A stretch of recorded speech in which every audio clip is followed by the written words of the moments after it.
acompaña al libro de Efesios, capítulo 2, verso 11. Leemos la palabra en el nombre del Padre, del Hijo y del Espíritu Santo.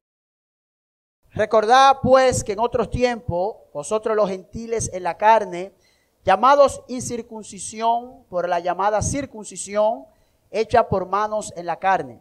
Recordad que en ese tiempo estabais separados de Cristo, excluidos de la ciudadanía de Israel, extraños a los pactos de la promesa, sin tener esperanza y sin Dios en el mundo. Pero ahora en Cristo Jesús, vosotros que en otros tiempos estabais lejos, habéis sido acercados por la sangre de Cristo, porque Él mismo es nuestra paz, quien de ambos pueblos hizo uno, derribando la pared intermedia de separación, aboliendo en su carne la enemistad, la ley de los mandamientos expresados en ordenanzas, para crear en sí mismo un nuevo hombre, estableciendo así la paz, y para reconciliar con Dios a los dos en un cuerpo por medio de la cruz, habiendo dado muerte en ella a la enemistad. Y vino y anunció paz a vosotros que estabais lejos, los que estaban cerca, porque por medio de él los unos de los otros tenemos entrada al Padre en un mismo espíritu. Así pues, ya no sois extraños ni extranjeros, sino sois conciudadanos de los santos y sois de la familia de Dios, edificados sobre el fundamento de los apóstoles y profetas, siendo Cristo Jesús mismo la piedra angular, en quien todo edificio bien ajustado va creciendo para ser un templo santo en el Señor, en quien también vosotros sois juntamente edificados para morada de Dios en el Espíritu.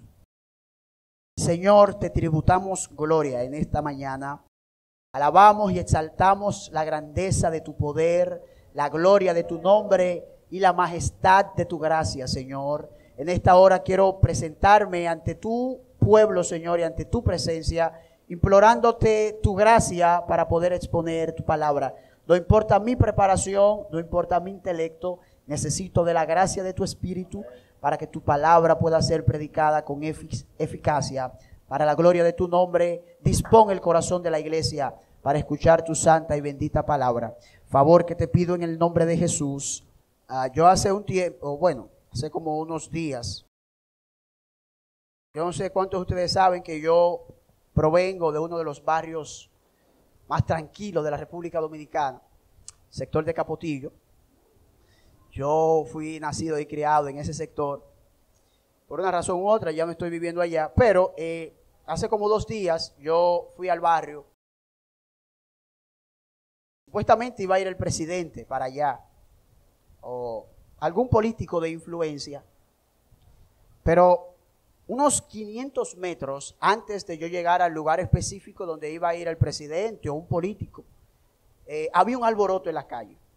Había por donde quiera, muchísimos policías regados, muchísimos vehículos parados por doquier, la gente corriendo para donde quiera.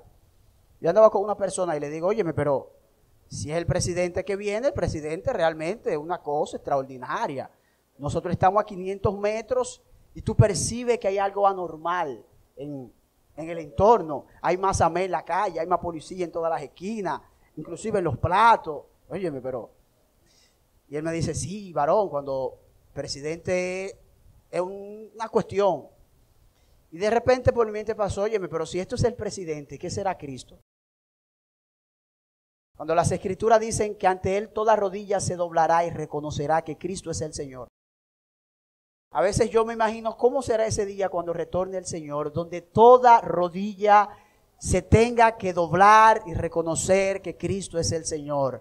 El alboroto que allí se va a armar, mis hermanos, no tenemos forma de nosotros imaginarnos. Solamente podemos apreciar de manera pálida lo que vemos cuando vemos una figura importante. Pero lo cierto es que grandes, pequeños, medianos, toda clase de hombre, mujer, niño, adolescente, en aquel día se doblará y reconocerá que Cristo es el Señor. Ese día va a acontecer el alboroto más grande de toda la tierra. Pero no solamente eso, mis hermanos. Cuando nosotros también venimos a la iglesia del Señor, el Señor se hace presente para con su pueblo. Por eso usted tiene que salir de su casa alborotado por lo que aquí vaya a pasar en el Señor. Usted tiene que desde su casa al kilómetro que usted se encuentre, a los 2 kilómetros, a los 10 metros, a la esquina, usted tiene que venir con una actitud alborotada porque el Señor se va a hacer presente en su iglesia.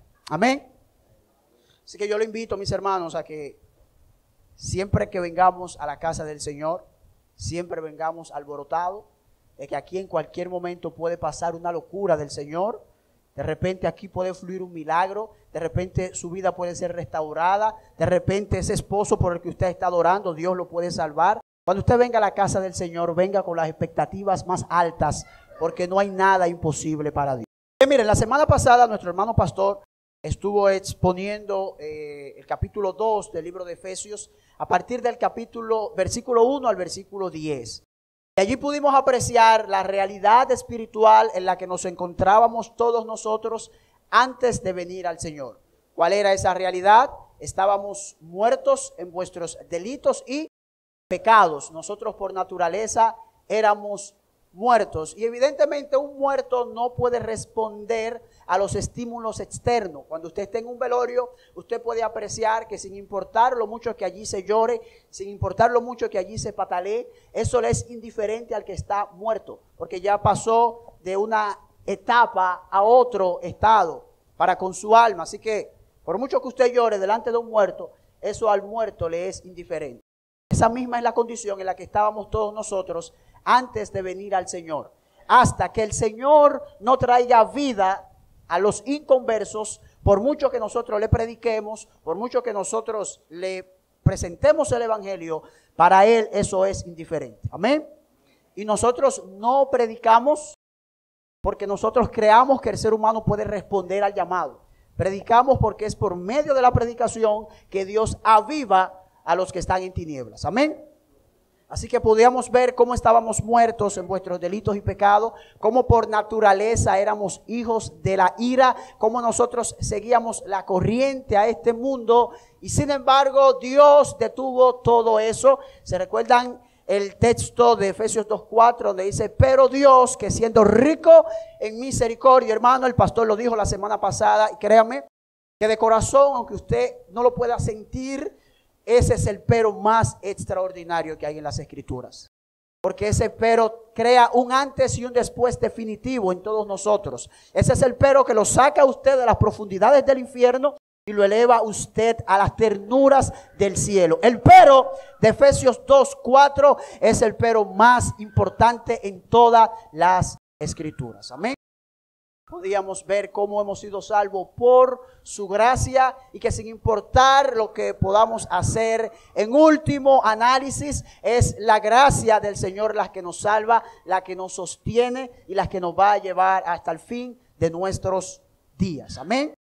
Vimos que hemos sido creados para buenas obras y en síntesis lo que nosotros pudimos ver en el sermón pasado fue que nuestro pasado era un pasado de mortandad espiritual, era un pasado de perdición rotunda, pero también pasamos a la parte de nuestro presente, que nuestro presente es un presente de salvación, es un presente de gracia para con nosotros y nuestro futuro es que hemos sido diseñados para hacer buenas obras para el Señor. Amén. Así que en los pasajes que ahora a mí me corresponden exponer, estos pasajes encierran una realidad que yo quisiera que nosotros podamos apreciar en esta mañana en gran medida. Y así que a modo de introducción yo quisiera que usted recordara que nuestro amado Señor Jesucristo en Juan capítulo 17 oró por la unidad de sus discípulos, para que todos sean unos, como tú, oh Padre, estás en mí, yo en ti, que también ellos estén en nosotros, para que el mundo crea que tú me enviaste.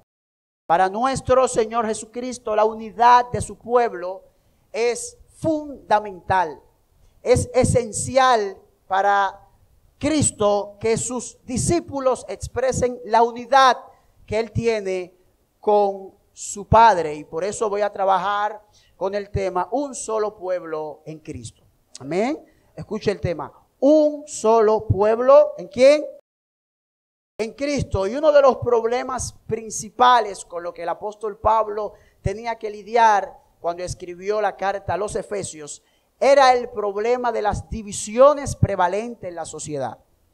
Había una división intensa en todos los extractos sociales del imperio romano en su momento. En ese sentido, por ejemplo, los esclavos eran vistos como seres insignificantes, con un valor un poquito más que la de un animal. Para un amo, un esclavo era un objeto que él lo podía utilizar de forma malaganaria, de forma utilitaria. No había ningún sentido de dignidad y ningún sentido de valor. Cuando Pablo escribe esta carta, él tiene que trabajar con este tipo de problemas. Y por eso en el capítulo 6 le habla de la importancia de que los amos traten a sus subordinados, tomando en cuenta que ellos también le van a dar cuenta al Señor y que por encima de ellos está Dios. Amén.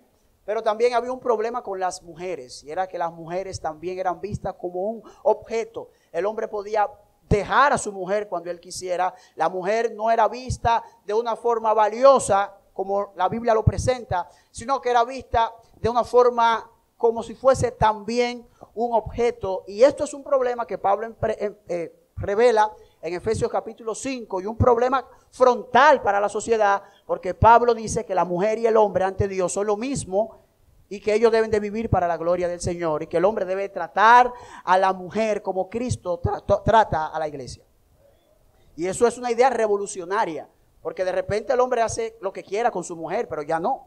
Ahora tú la tienes que tratar o amarla como Cristo amó a la iglesia. Por otro lado, en el aspecto cultural, los romanos, a todos aquellos que no tenían su propia cultura, ellos le llamaban bárbaros. Todos los que no poseían la cultura romana eran vistos como bárbaros, como personas sin educación, como personas sin cultura. Y en el aspecto religioso tenemos la situación de los gentiles y los judíos. Para un judío consideraba a un gentil algo parecido como si fuese un perro. Todas estas situaciones el apóstol Pablo la tiene en mente cuando escribe estos versículos, porque la idea central de todos estos textos es que nosotros reconozcamos que sin importar nuestra cultura, sin importar nuestro sexo, sin importar la condición económica en la que nos encontremos, en Cristo todos somos un pueblo, y aquí no vale tu raza, aquí no vale tu sexo, aquí no vale tu posición económica. Aquí lo que importa es que tú has sido salvo por gracia y que conformas parte del pueblo de Cristo, quien único centro es el Señor. Amén. Así que, tomando esto en cuenta, el apóstol Pablo nos va a hacer ver a nosotros cómo era que estábamos nuevamente. Y el pastor en la semana pasada nos habló de la condición pasada. Estábamos muertos en nuestros delitos y pecados, andábamos en la corriente de este mundo. Pero para los fines de estos versículos, el apóstol otra vez nos vuelve a recordar nuestra condición pasada con otro punto de referencia. Así que vaya conmigo al versículo 11 y versículo 12 y vea lo que dice el texto. Recordad pues que en otros tiempos vosotros los gentiles en la carne, llamados incircuncisión por la llamada circuncisión hecha por manos en la carne, recordad que en ese tiempo estabais separados de Cristo, excluidos de la ciudadanía de Israel, extraños a los pactos de la promesa, sin esperanza y sin Dios. Lo primero es que notamos en este texto es que todos estábamos destituidos de la gloria del Señor, pero los judíos gozaban de unos privilegios que los gentiles no gozaban. Y parte de esos privilegios era, por ejemplo, la circuncisión. La circuncisión fue una señal que Dios le dio a Israel como señal del pacto. Y era el pueblo elegido el que gozaba de ese privilegio. Y para ellos eso era un motivo de orgullo. En muchas ocasiones Jesús tuvo que enfrentar este tipo de situación, pero sin importar la forma en la que los judíos hayan asumido la circuncisión, lo cierto es que era de cierta forma, era un privilegio que el Señor les había otorgado, y era una desventaja para los gentiles ellos no poder tener la circuncisión, porque la circuncisión era señal del pacto. Amén. Así que vea la condición de nosotros en nuestro pasado. Primero, además de que no poseíamos la señal del pacto, estábamos separados de Cristo. ¿Y por qué estábamos separados de Cristo? Evidentemente, aunque Dios tenía un plan eterno de salvación para con todos sus hijos, en este momento en particular, nosotros teníamos una situación y era que quienes gozaban de las promesas del Mesías era Israel. Los gentiles no teníamos ningún conocimiento de qué Mesías era que iba a venir, porque al pueblo que se le mostró esa revelación fue al pueblo de Israel. En ese sentido, nosotros estábamos separados de Cristo. Eso es lo primero. Lo segundo es que estábamos excluidos de la ciudadanía de Israel. Israel había sido la nación mimada por el Señor. Por eso es que Amós capítulo 3 verso 2 dice: solo a vosotros he escogido de todas las familias de la tierra. Israel gozaba de múltiples beneficios debido a que Dios lo había elegido a ellos para que ellos sean los que tengan la revelación de Dios. Nadie, ni Egipto, Dios no se le reveló a Egipto, Dios no se le reveló a Roma. Dios tomó al pueblo de Israel para él revelarse, y en ese sentido era un privilegio también ser israelita, porque poseían en su momento la revelación del Señor. Por otro lado, ellos estaban extraños a los pactos de la promesa. ¿Por qué? Porque todos esos pactos eran hechos a Israel. Era Israel quien portaba estas promesas de que iba a venir un Mesías. Era Israel quien portaba estas promesas de un futuro de liberación. Y era Israel, entonces, quien tenía el pleno conocimiento, y por tal virtud los gentiles eran extraños a esos pactos y a esa promesa que Dios le había dado a Israel, que de hecho es la misma promesa. Vean lo interesante: extraños a los pactos de la promesa. Los pactos de la promesa. Hubieron muchos pactos, pero hubo una sola promesa, y que era Cristo. Pero nosotros los gentiles éramos extraños a eso, porque Dios les reveló esa realidad al pueblo de Israel. Pero estábamos sin esperanza. Evidentemente la esperanza nace de una promesa. Uno no tiene esperanza a menos que uno sepa o tenga la certeza de que se le prometió algo, de que algo vaya a pasar. Y los gentiles en las tinieblas que andaban no tenían ningún tipo de esperanza, porque no poseían ningún tipo de promesa. ¿Eh? Estaban sin Dios en el mundo. Evidentemente todos los gentiles tenían una idea de lo que era Dios, pero era una idea pagana. Adoraban al César, adoraban la luna, adoraban la agricultura. Ellos tenían una idea de lo que eran sus dioses inventados por ellos mismos, pero ellos no tenían la revelación de quién era Dios. Así que, mis hermanos, la condición de un gentil era una condición desesperante, de hecho mucho más desesperante que la de un judío, porque estaban separados de Cristo, no tenían ciudadanía para con Israel, extraños a los pactos de la promesa, sin esperanza y sin Dios en el mundo.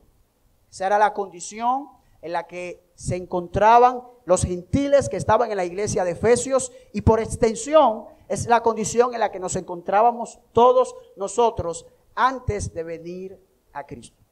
Estábamos sin Dios, estábamos sin Cristo, extraños a los pactos. Es una condición deplorable. Es una condición deplorable. Pero, vea el versículo 13 conmigo. Esa temática cambió de forma definitiva y de forma radical a partir del versículo 13. Y allí otra vez vuelve y se intersecta otro pero. Y ese pero, hermano, no es tan glorioso como el pero del versículo 4 de este mismo capítulo, pero también es un pero que cambia definitivamente la condición de un gentil y que hace de nosotros hombres y mujeres en el Señor con el mismo valor que la nación de Israel. Vea el versículo 13. Pero ahora, en Cristo Jesús, vosotros que en otros tiempos estabais lejos, habéis sido acercados por la sangre de Cristo. Esa dinámica, mis hermanos, cambió rotunda y definitivamente a través de lo que Cristo hizo en la cruz del Calvario, que usted ya no sea israelita, que usted no haya sido perteneciente en su momento a la promesa, no tiene ningún significado, porque en Cristo Jesús esa dinámica ha cambiado. Aparte de estar acercados y alejados, era una forma en la que los profetas del Antiguo Testamento hablaban de los gentiles. Mire cómo dice Isaías 57, poniendo alabanza en los labios, paz, paz a lo que está ahí lejos y al que está cerca, dice el Señor, y yo lo sanaré. Mis hermanos, la realidad es que este versículo 13 hace un cambio totalmente rotundo en todos los creyentes de Cristo Jesús. ¿Por qué? Porque todos los privilegios que Israel tenía como nación, ahora en virtud de lo que Cristo ha hecho, todos esos privilegios son concedidos y son transferidos a la iglesia de Cristo. Mire cómo lo dice un comentarista. Además, para ser justo en el contexto, la idea de antes lejanos, pero ahora cercano, debe de interpretarse de la siguiente forma. Antes estábamos separados de Cristo, pero ahora mediante la fe hemos sido acercados. Antes estábamos extrañados de la ciudadanía de Israel, pero ahora somos conciudadanos de los santos y miembros de la familia de Dios. Antes éramos extranjeros a los pactos de la promesa, pero ahora somos miembros del pacto. Antes sin Dios, ahora en paz con Él. Antes sin privilegio, ahora con acceso al Padre. Mis hermanos, todos los privilegios que Israel tenía ahora han sido transferidos a la iglesia de Jesucristo. Uno de los... Yo soy joven en el evangelio. Yo tengo como 11 años. Y yo he podido observar que dentro del evangelio entran muchas olas o movimientos. Y por ejemplo, cuando yo me convertí, yo recuerdo que se hablaba mucho del mover apostólico.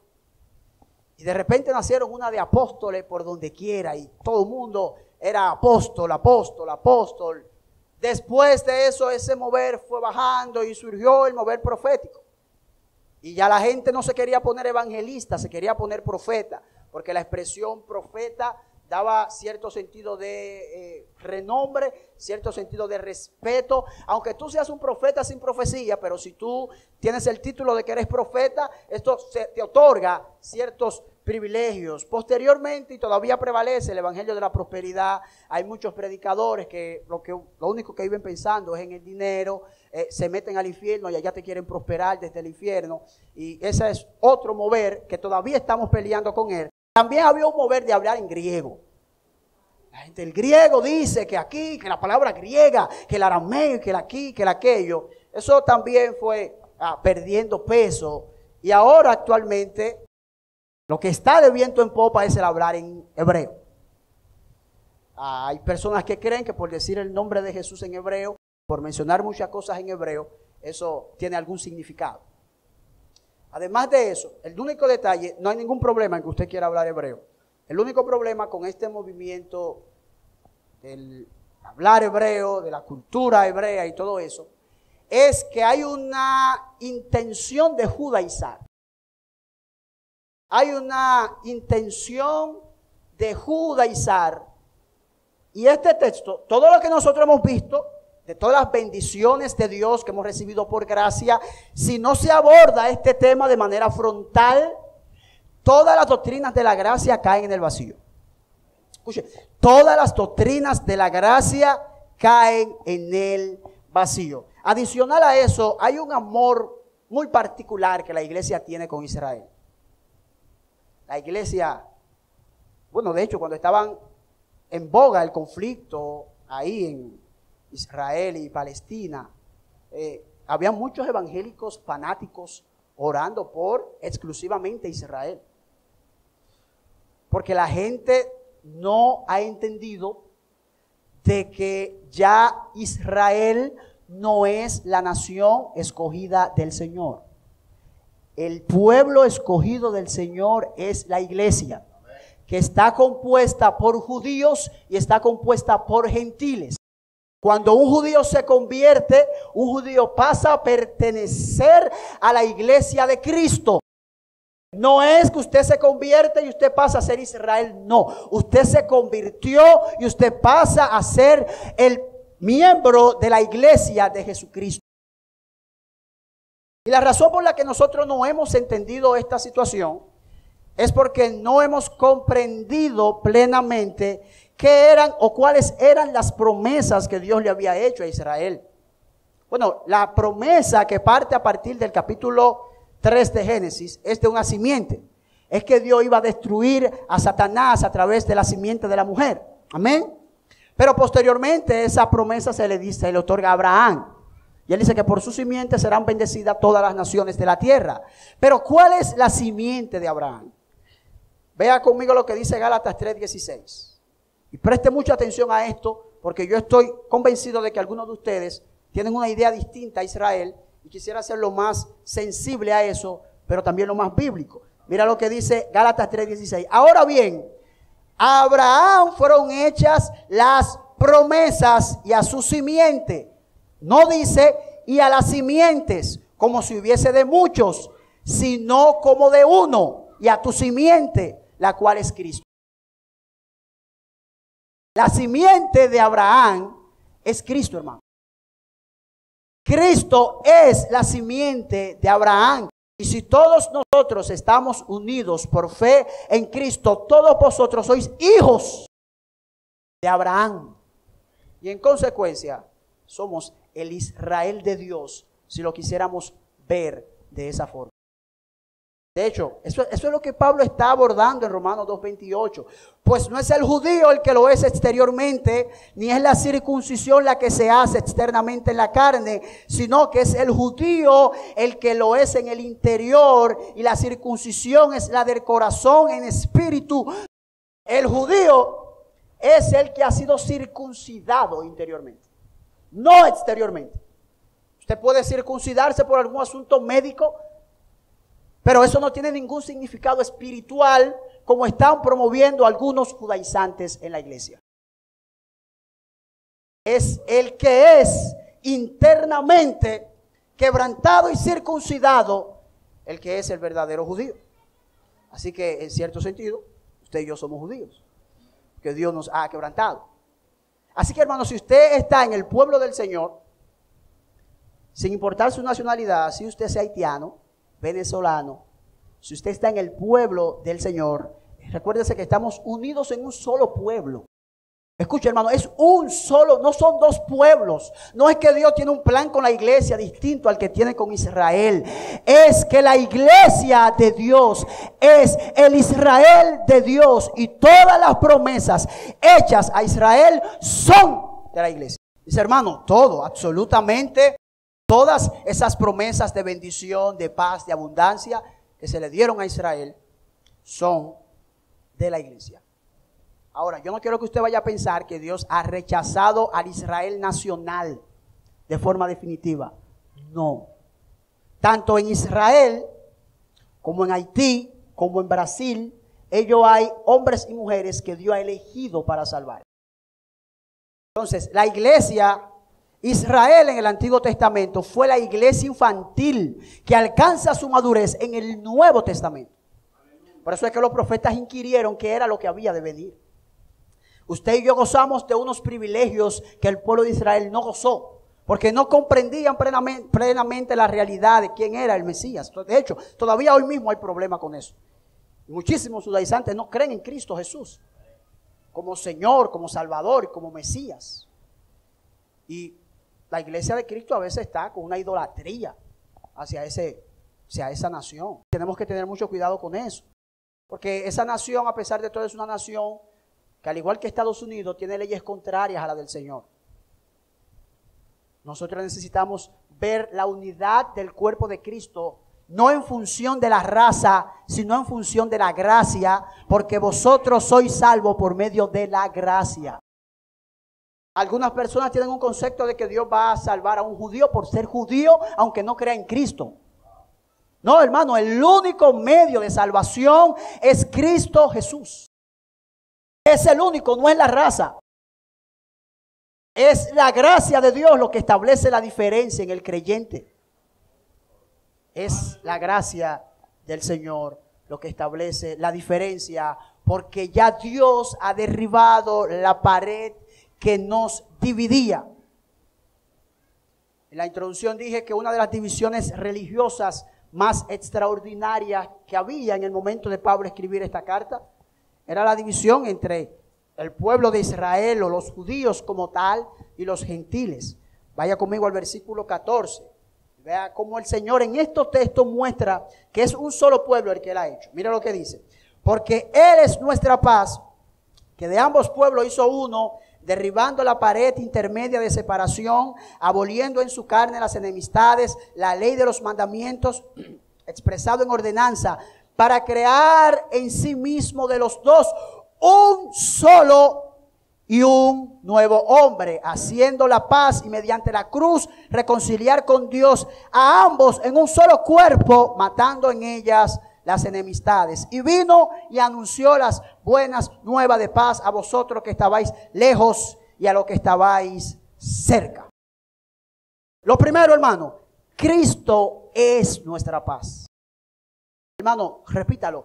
Cristo es nuestra paz. No, observe que no dice Cristo te da paz. No te dice Cristo te... No, Él es tu paz. Cristo es nuestra paz. Nuestra paz no proviene de nuestro trabajo, ni de nuestra estabilidad económica, y en este sentido, ni de nuestra raza, ni de nuestra educación, porque de hecho pudiéramos tener la cultura que tengamos, si no tenemos a Cristo, no tenemos paz. ¿Usted sabe lo que implica eso, hermano? Que Cristo es su paz. Aparte de que Él te da paz, Él también es tu paz. Y esto es interesante, mis hermanos, porque cuando Isaías va a describir a Cristo, Él le da uno de los adjetivos más extraordinarios. Isaías 9:6 dice, porque un niño nos es nacido, hijo nos es dado, y el principado sobre su hombro, y Él llamará su nombre admirable, consejero, Dios fuerte, Padre eterno, príncipe de paz. Mis hermanos, es Cristo el que nos otorga paz a todos nosotros. Deje de engañarse pensando que la consecución de un nuevo trabajo, que el cambio de economía, que el cambio de presidente va a traer paz a su vida, que su hijo se convierta, y oramos para que así sea. Pero hermano, si usted está en Cristo, su paz es Él mismo. Su paz es el mismo Cristo, príncipe de paz. O sea, la paz que Cristo te otorga no te la puede otorgar tu cultura dominicana, ni tu cultura haitiana, ni tu cultura judía. Es Cristo tu paz. Luego de que observamos que Cristo es nuestra paz, observamos que Cristo ha hecho un solo pueblo, derribando la pared intermedia. ¿Qué era esa pared intermedia? La pared intermedia alude a la división que separaba al atrio de los gentiles del templo. Y en este atrio y el de los israelitas había un aviso que decía: ningún gentil puede pasar por esta barricada que rodea el santuario. El que sea sorprendido en tal acto será culpable por su propia muerte en consecuencia. Wow. En el atrio del templo había una pared intermedia grandísima. Y todo aquel que fuese encontrado cerca de allí era bajo pena de muerte. Y el apóstol Pablo utiliza esto como ilustración para mostrarnos que Cristo ha derribado esa pared intermedia. Ya no hay tal cosa en el Señor como que judíos y gentiles. No, todos somos un pueblo que vivimos para el Señor y cuyo centro es Jesucristo. El centro de la iglesia, la cabeza de la iglesia no es Israel, no es el templo gentil, no es la pared intermedia, es Cristo Jesús. Es Cristo Jesús, aboliendo en su carne las enemistades y la ley de los mandamientos. Una de las cosas que nosotros tenemos que tener en cuenta es que Cristo no vino a abolir la ley moral de Dios. Cristo no vino a abolir esa ley. Evidentemente, hoy, como mañana y como siempre, matar es pecado. Robar es pecado. Codiciar es pecado. Honrar cualquier cosa por encima del Señor también es pecado. Entonces, ¿qué fue lo que Cristo vino a abolir? Cristo vino a abolir todas las leyes ceremoniales, todos los sacrificios y todas esas cosas que no tuvieron el efecto que tuvo Cristo en el Calvario. Por esto es que Pablo dice: por tanto, nadie os juzgue en comida, en bebida, en cuanto a día de fiesta, luna nueva, día de reposo, todo lo cual es sombra de lo que ha de venir, pero el cuerpo es de Cristo. No, hermano, yo tengo un problema interesante con el mover de los judaizantes, porque se quieren ahora imponer todas esas fiestas. Se quieren establecer la fiesta del tabernáculo, se quieren establecer todas esas cuestiones que dice el apóstol Pablo que eran sombra de lo que había de venir. Y todas esas cosas, todas esas fiestas ceremoniales, todos esos asuntos de contaminación y todas esas cuestiones por Cristo fueron totalmente abolidas. Por eso no tiene ningún significado la práctica de alguna fiesta que Dios tuvo con Israel. Porque todas esas fiestas, ceremonias y todo el Antiguo Testamento apuntaba a la obra y a la persona de Cristo. Una vez llegado a la sustancia, la realidad, yo no necesito la sombra. Y Cristo, eso fue lo que abolió a través de la cruz del Calvario. Cristo eliminó todas las enemistades que había. Mis hermanos, Este asunto del aspecto religioso entre judíos y entre gentiles era un asunto grave. No era un asunto superficial, era un asunto grave. Dije que era bajo pena de muerte quien se acercara a ese muro intermedio, bajo pena de muerte, hermanos. Pero en la cruz del Calvario esas enemistades fueron eliminadas. En la cruz del Calvario todas esas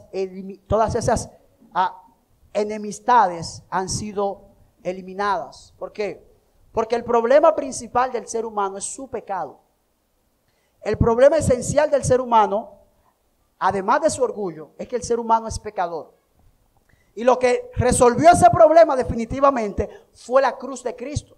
Si la cruz de Cristo resolvió el problema del pecado, pues entonces todos los problemas caen por su propio peso. Problema de raza, problema de nación, problema de prejuicio. Todos esos disparates en comparación con nuestro pecado caen por su propio peso a través de lo que Cristo hizo, de la reconciliación que Cristo trajo para con su iglesia. Caen por su propio peso.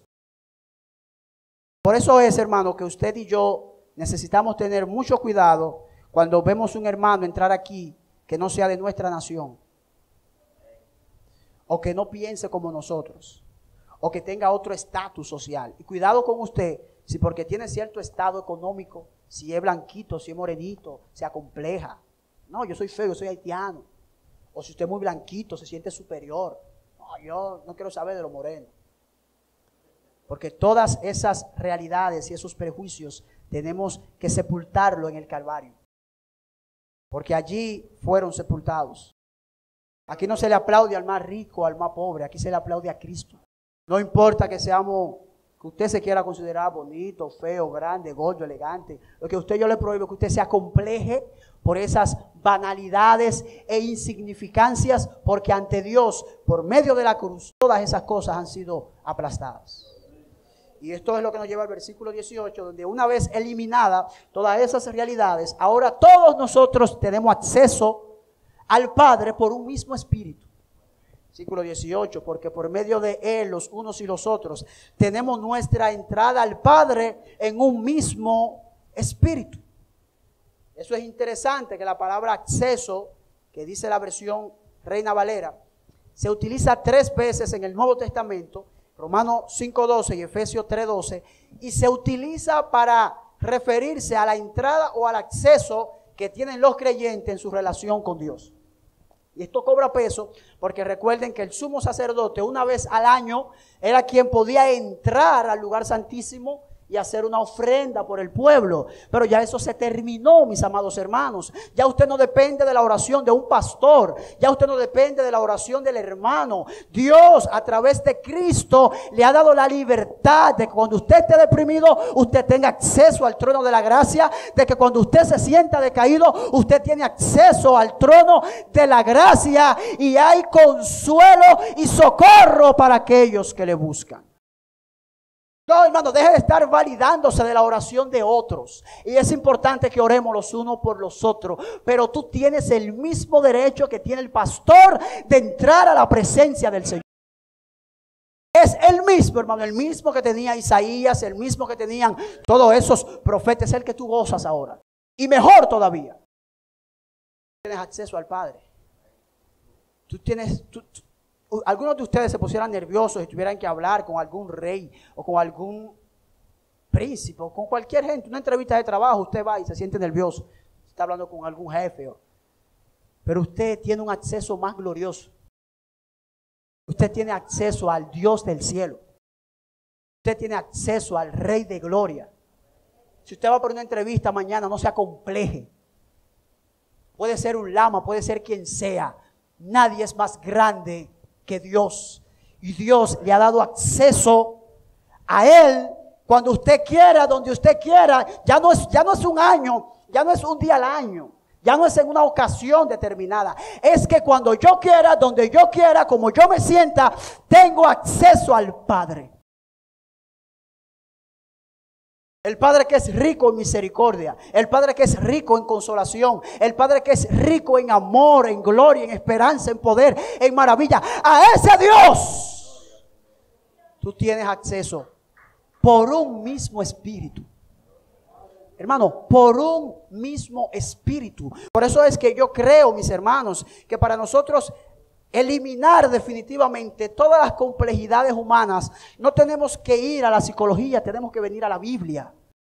Si tú te sientes inseguro, te sientes acomplejado por tu cuerpo, la solución para eso no es aumentar tu autoestima, es entender que tu identidad está en Cristo. Es entender que tu valor no está en lo flaco, en lo gordo que tú estás, es en Cristo.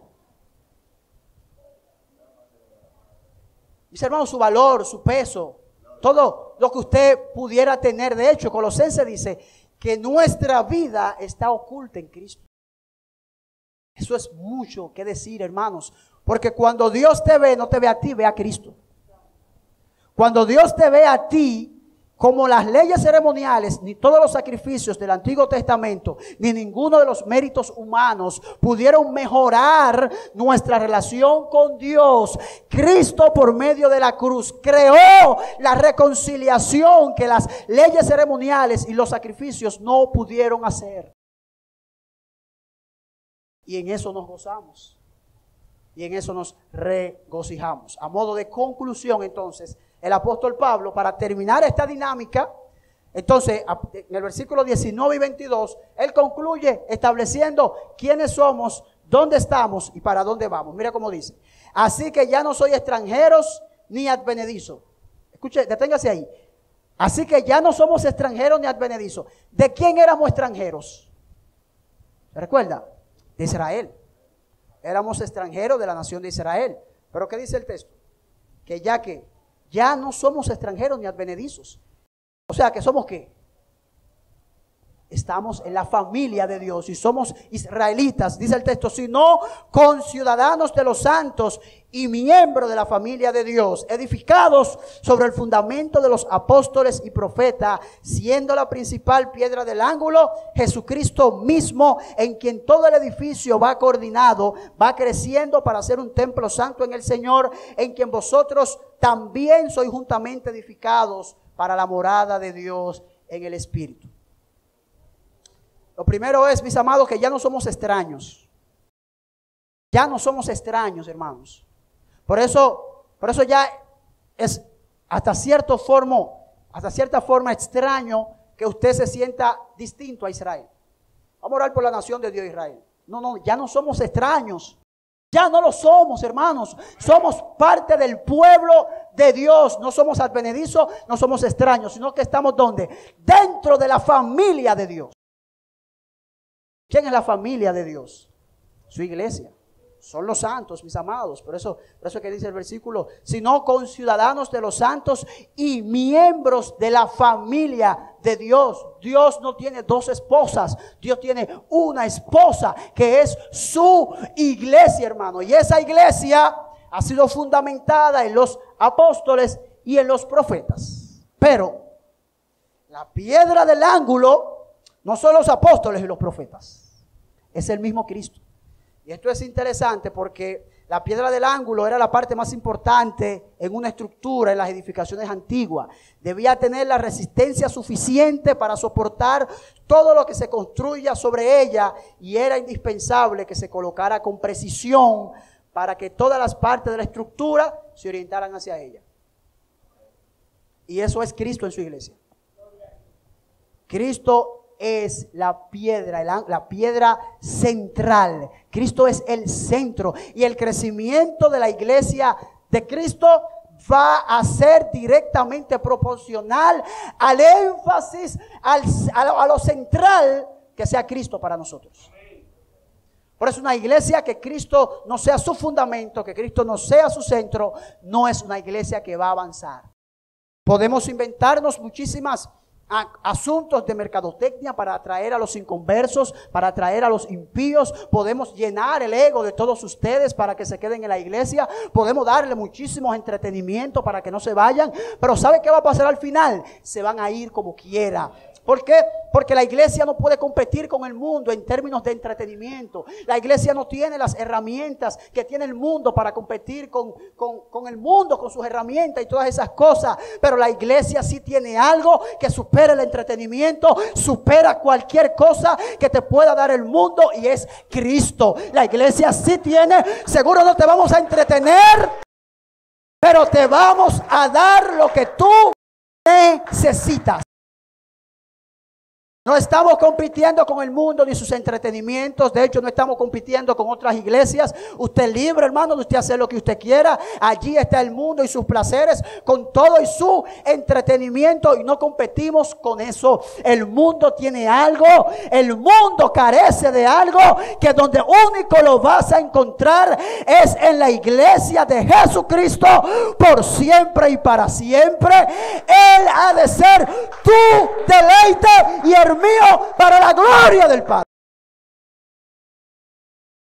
Esa es la iglesia, hermano. La iglesia eres tú y soy yo, y que Pablo nos llama que somos templo de su Espíritu Santo. El templo no es esto, hermanos. Este es el edificio. La iglesia la traemos tú y yo cuando aquí venimos. Tú eres el templo de Dios. En ti mora el Espíritu Santo. Ahí sentado donde tú estás, seguro cargado de problemas, cargado de situaciones, seguro afligido. Déjame decirte, en ti mora el Rey más poderoso del mundo a través de su Santo Espíritu. Y por eso, hermanos, la iglesia de Cristo no puede ser menospreciada. Cuidado con menospreciar la iglesia de Cristo, que somos su templo, hermano. Oh, mis hermanos, somos su templo, hermano. Somos su templo, somos el templo de Cristo. El Espíritu Santo mora en ti. El Dios Todopoderoso, el Dios Todo Extraordinario está morando dentro de ti a pesar de lo que tú eres. Oh, gloria al Señor. Oh, gloria al Señor. Mis hermanos, la iglesia no es cualquier cosa. No, hermano, la iglesia no es cualquier cosa. Somos la familia de Dios. Somos el espacio donde Dios ha dicho: yo voy a morar en ellos y con ellos por la eternidad. Oh, mis hermanos, y eso tiene peso, hermano. Eso tiene que derribar el orgullo. Eso tiene que derribar la complejidad, la arrogancia, porque dentro de ti mora Dios. Hermanos, dentro de ti mora Dios. Puedes tener debilidades, flaquezas. Puedes sentir que el mundo se te va, pero tú eres el templo de Dios. Ramón, usted es el templo de Dios. Usted puede cometer errores, pero Dios ha determinado tener un solo pueblo y de ese pueblo hacer su templo. Y ese templo eres tú y somos yo y soy yo. Con todas mis debilidades, con todas mis flaquezas, yo soy el templo de Dios. Yo soy el templo de Dios. Usted puede decirlo, dígaselo. Yo soy el templo de Dios. Dios mora en mí, aunque soy pecador, aunque no lo amo como debería de amarlo. Por su gracia, Dios mora en mí. Dios mora en ti, hermano, hermana. Oh, cuando sientas que tu esposo no te ama como debería de amarte, recuerda que el amor de Dios abunda en nuestros corazones. Oh, mis amados hermanos, eres el templo de Dios. Eres el templo de Dios. Oh, hermano, levante sus manos y dele gracias. Oh, hermano, dele gracias, dele gracias. Dele gracias porque yo sé que algunos de nosotros tienen muchas necesidades humanas. O algunos de nosotros no tenemos el mejor trabajo. No tenemos seguro la mejor esposa en nuestro pensamiento. Pero ¿sabes qué? Tienes al Dios del cielo morando dentro de ti.